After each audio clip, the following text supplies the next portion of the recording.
रीवा में भारतीय राष्ट्रीय छात्र संगठन यानी एनएसयूआई ने भाजपा सरकार की नीतियों के विरोध में बड़ा आंदोलन करने का ऐलान किया है। एनएसयूआई के जिला अध्यक्ष पंकज उपाध्याय ने प्रेस वार्ता में बताया कि 16 मार्च को रीवा के ढेकहा स्थित भारतीय जनता पार्टी कार्यालय का घेराव किया जाएगा। यह विरोध प्रदर्शन केंद्र और प्रदेश सरकार की जन विरोधी नीतियों और युवाओं और छात्रों से जुड़े मुद्दों तथा लोकतांत्रिक मूल्यों के हनन के खिलाफ किया जाएगा। एनएसयूआई का आरोप है कि सरकार शिक्षण संस्थानों में राजनीतिक हस्तक्षेप बढ़ा रही है और छात्रों के बीच विभाजन की राजनीति की जा रही है। साथ ही युवाओं से जुड़े मुद्दों जैसे महंगाई, बेरोजगारी और पेपर लीक जैसे मामलों पर सरकार गंभीरता नहीं दिखा रही है। एनएसयूआई ने यह भी आरोप लगाया कि केंद्रीय एजेंसियों का दुरुपयोग कर विपक्ष और युवाओं की आवाज़ दबाने की कोशिश की जा रही है। इन सभी मुद्दों को लेकर एनएसयूआई ने 16 मार्च को भाजपा कार्यालय का घेराव कर विरोध प्रदर्शन करने का ऐलान किया है और छात्र युवाओं से इसमें शामिल होने की अपील की है।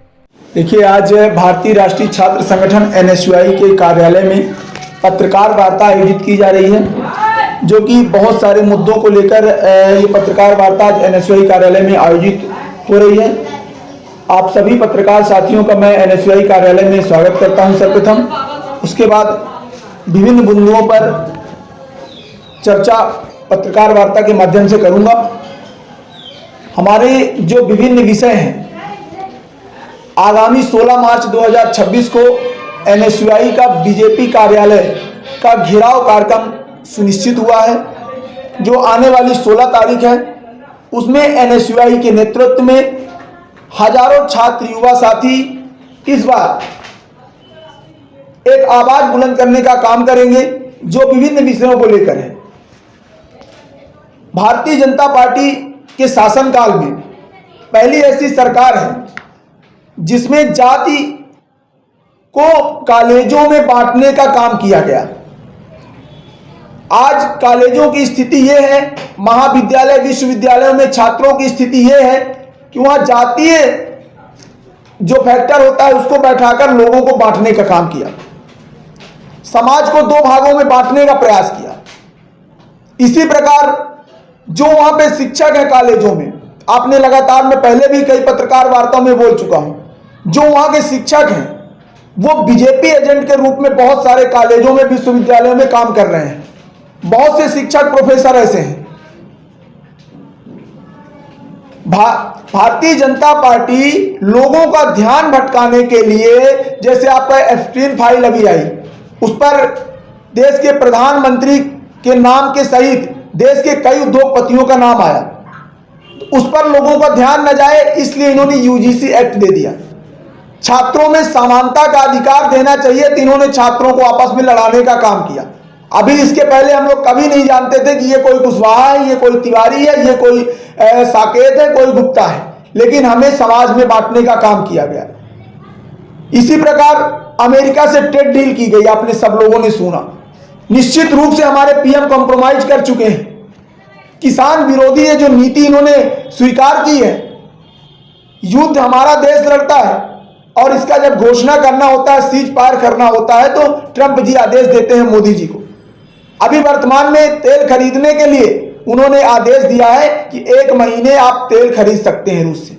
मतलब देश हमारा नेतृत्व हमारे प्रधानमंत्री जी कर रहे हैं, लेकिन आदेश कहीं और से आ रहे हैं। तो मतलब पीएम हमारे कंप्रोमाइज कर चुके हैं। आज देश की स्थिति यह है, छात्र युवा आंदोलन कर रहे हैं, देश में दंगा फैलने जैसी स्थिति है। देश में दंगा किस चीज का है कि ये ठाकुर है, ये ब्राह्मण है, मतलब जाति समीकरण बैठाकर जाति के नाम पर षड्यंत्रकारी वोट बैंक की राजनीति की गई और आज एक एक छात्र युवा वहां परेशान है। एप्स्टीन फाइल में इतने सारे नाम आए, इस पर चुप्पी साधे हुए।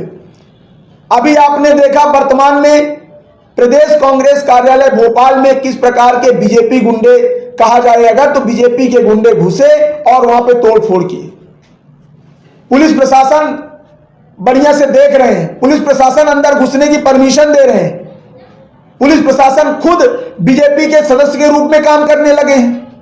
पुलिस प्रशासन, हम लोग भी घेराव करते हैं, लोकतांत्रिक अधिकार है सबका घेराव करना, प्रदर्शन करना, लेकिन क्या हम भी घेराव करने आ रहे हैं 16 तारीख को? क्या हमको बीजेपी कार्यालय घुसने दिया जाएगा? नहीं घुसने दिया जाएगा। तो कांग्रेस का कार्यालय का जब घेराव हुआ, पूरे प्रदेश में हुआ, देश में हुआ, तो उनके हमारे कार्यकर्ताओं को और बीजेपी के कार्यकर्ताओं को आमने सामने लाकर और बीजेपी के कार्यकर्ताओं द्वारा तोड़फोड़ कराई गई सभी कार्यालयों में। ये कहां तक सही है? ये सरकार लड़ाना क्यों चाहती है देश में लोगों को? अब इसी प्रकार एआई समिट के दौरान हमारे यूथ कांग्रेस के कार्यकर्ता थे, वो विरोध प्रदर्शन करने गए थे। पहले भी कई विरोध प्रदर्शन हुए हैं।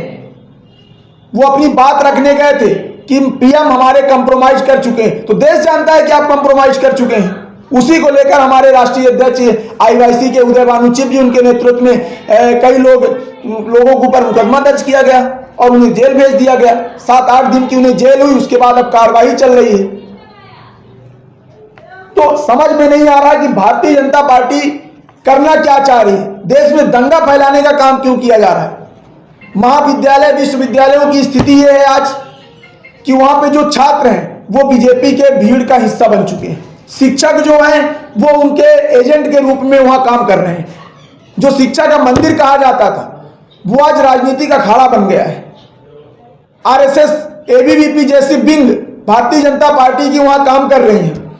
और वो काम क्या कर रही है? छात्रों को मैसेज करने का काम कर रहे हैं कि आप बीजेपी की विचारधारा से जुड़िए। यह स्थिति हमारे देश की हो चुकी है। जो छात्र कभी ये नहीं जानता था कि हम कि कौन सी जात की हैं, कभी हम लोगों के दोस्तों में ये नहीं हुआ। भारतीय जनता पार्टी आज हम लोगों को लड़ा दी। पहले इन्होंने कहा कि पटोगे तो कटोगे, इन्होंने एक नारा जारी किया। अब यही बांटने का काम कर रहे हैं और यही काटने का काम कर रहे हैं। मतलब इन्होंने अपने नारे को आज सही साबित करके वो कर दिया कि आप बांटोगे तभी कटोगे, तो इन्होंने आज देश में काटने की स्थिति पैदा कर दी। भारतीय जनता पार्टी सदैव से षड्यंत्रकारी राजनीति करती आई। देश में दंगा फैलाने से लेकर लोगों को जो असली मुद्दे होते हैं, महंगाई पे बात नहीं करते। आज तक देश के प्रधानमंत्री ने एक भी प्रेस कॉन्फ्रेंस नहीं की, पहले ऐसे प्रधानमंत्री हुए। न महंगाई पे बात करते हैं, न बेरोजगारी पे बात करते हैं। हमारे रीवा जिले में गुड़ सोलर प्लांट स्थित है, एक भी स्थानीय लोगों को रोजगार नहीं दिया जा रहा वहां। इस तरह की स्थिति भारतीय जनता पार्टी के शासन में है। छात्र पेपर लीक से परेशान है, युवा रोजगार से परेशान है। इनको इससे मतलब नहीं है। इनको मतलब किस चीज से है कि देश में दंगा फैला दो तो कोई सवाल ना करेगा, दूसरे विषय में लोगों का ध्यान भटक जाएगा। कंप्रोमाइज है हमारे। एआई समिट के दौरान जो हमारे कार्यकर्ता प्रदर्शन करने गए उनको जेल भेज दिए। ईडी, सीबीआई जो केंद्रीय एजेंसी हैं, जांच एजेंसी मानी जाती है, इनका दुरुपयोग कर किस प्रकार से काम करते हैं अभी आपने देखा। हमारे एक विधायक को शून्य कर दिया गया और जिसको जनता ने नकारा उसको इन्होंने विधायक घोषित कर दिया। पहली बार ऐसा सुनने में आया कोई चीज। हमारा मुद्दा यह है कि जिस प्रकार से भारतीय जनता पार्टी के शासन में हमें जाति के नाम पर लड़ाने और शिक्षण संस्थानों में जातिगत भेदभाव फैलाने का जो कार्य किया गया है, उसके विरोध में हम बीजेपी कार्यालय का घेराव करने जा रहे हैं। साथ में एप्स्टीन फाइल की जांच की मांग को लेकर हम घेराव करने जा रहे हैं। साथ में एआई समिट के दौरान जो हमारे कार्यकर्ताओं के ऊपर कार्रवाई की गई उसको वापस लेने के उसमें जा रहे हैं।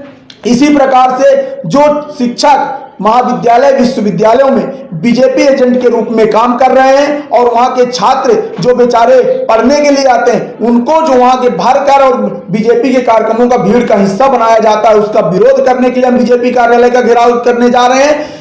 जो शिक्षकों को भारतीय जनता पार्टी पदाधिकारी बनाकर काम करवा रही है उसका विरोध करने के लिए हम बीजेपी कार्यालय का घेराव करने जा रहे हैं। बहुत सारे विषय हैं, उन्हीं सभी विषयों को लेकर आगामी 16 मार्च को हमारा ये विरोध प्रदर्शन किया जाएगा। और साथ में जो एनएसयूआई के हमारे एक कार्यकर्ता हैं, ये जो जातिगत समीकरण बैठाकर वोट बैंक की राजनीति की गई है, इसका हम लोग विरोध कर रहे हैं। और हम सब चाहते हैं कि समानता का अधिकार मिले, शिक्षा का सबको समानता मिले और आपस में दंगा फैलाने की राजनीति देश में बंद की जाए। इनको उन्होंने कहा 2 करोड़ रोजगार देंगे, कहां है 2 करोड़ रोजगार? हमारे रीवा में आप चले जाइए, गुड़ सोलर प्लांट में एक भी व्यक्ति ऐसा है क्या कोई जो रीवा का काम कर रहा हो प्रॉपर? सब बाहर से लोग हैं। तो स्थानीय लोगों को ना तो रोजगार दिया जा रहा, बेरोजगारी का संकट है। महंगाई की स्थिति किस प्रकार है? पहले होता था एक समय कि जेब में पैसे लेके जाते थे और बोरी भर सामान लाते थे। आज बोरी में पैसे लेके जाते हैं और जेब में सामान लेके आते हैं। ये भारतीय जनता पार्टी की सरकार की स्थिति। देश में असली मुद्दों को ध्यान भटकाने को लेकर उसके अलावा भारतीय जनता पार्टी किसी प्रकार का काम नहीं कर रही है। एप्स्टीन फाइल में जो हमारे प्रधानमंत्री का नाम आया है उसकी जांच हो, जो उद्योगपतियों के नाम आए हैं, अडानी अंबानी जो इनके प्रिय मित्र हैं, इनकी जांच हो, इस पर कार्रवाई हो। इन्हीं सभी मांगों को लेकर हम बीजेपी कार्यालय का घेराव करने जा रहे हैं। संविधान के साथ लगातार छेड़छाड़ किया जा रहा है। लोकतांत्रिक जो होते थे, जनता की आवाज उठाते थे लोग, तो उन्हें सहयोग किया जाता था। आज उनकी आवाज को दबाने के लिए झूठे मुकदमे दर्ज किए जाते हैं, उनके ऊपर लाठीचार्ज की जाती है, उन्हें जेल भेजने का काम किया जाता है। जनता की आवाज को दबाने का काम किया जा रहा है। पीएम कंप्रोमाइज्ड है, उन्होंने किसानों के साथ गलत किया है। किसान पहले अपना गेहूं सही मूल्य में बेचता था, अब 10 रुपए जब हमारा भारत खरीदेगा तो हमारे किसान कहां गेहूं बेचने जाएंगे। तो इन्हीं सभी मामलों को लेकर भारतीय जनता पार्टी की षड्यंत्रकारी राजनीति और छात्र युवाओं में जो एक दंगा फैलाने की राजनीति की गई जाति के नाम पर, उसी को लेकर हम विरोध प्रदर्शन करने जा रहे हैं। 16 तारीख को हजारों